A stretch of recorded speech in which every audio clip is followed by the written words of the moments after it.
Good afternoon. The Mildenhall Treasure is one of Suffolk's most extraordinary tales, a Roman silver hoard dug up by a ploughman in 1942. There followed years of secrecy that drew in the writer Roald Dahl himself.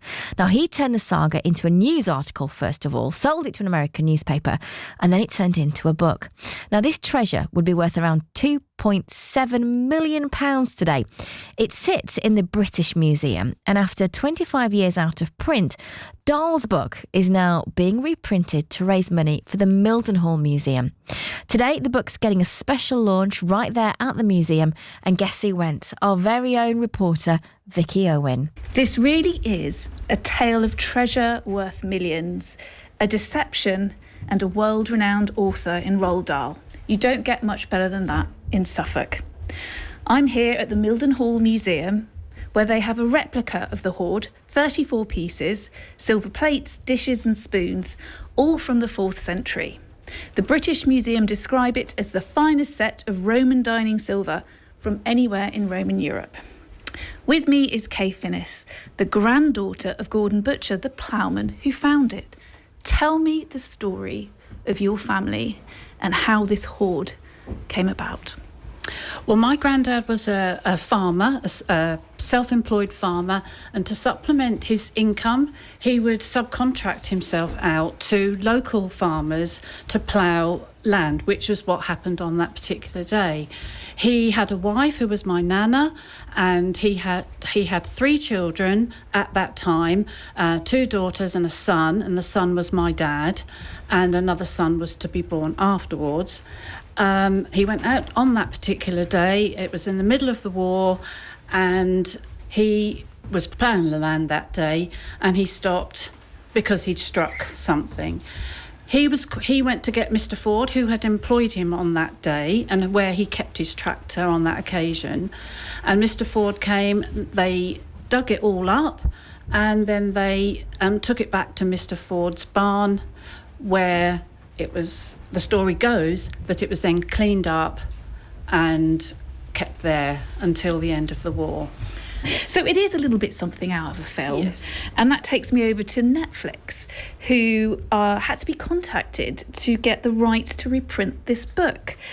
And that was done by Nick Timothy. He's the Conservative MP for West Suffolk. Tell us, why did you want to get this revived? Well, I love Mildenhall Museum. It's just one of the hidden gems in the constituency. It tells the story of the town, tells local children, something about where they're from. So it's a great source of pride, and I've always wanted to support it. And then on a visit, we were talking about the treasure, and I was told the story about Roald Dahl's book, which, to be honest, I didn't know before. And I said, well, let's get in touch with the family and see if we can print it so the museum can sell it. So I wrote to the family, but the family had sold the rights to the whole Roald Dahl collection to Netflix. And at that point, I thought, big American company, probably not going to go with this. But we wrote to Netflix as well, and they said yes. And we've made it happen incredibly quickly because of the brilliant people at the museum. So it's been typed, it's been printed, and the book is going to be on sale from the 25th, which is fantastic.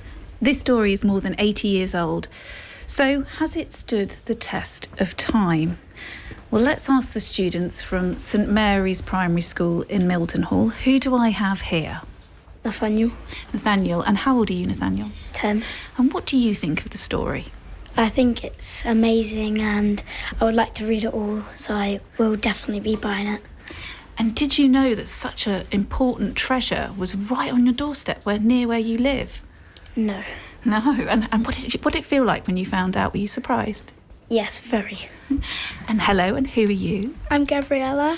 Has it stood the test of time, this story? Is it still exciting and interesting? It's like when I first found out, I was like, there's treasure in Mildenhall where we live.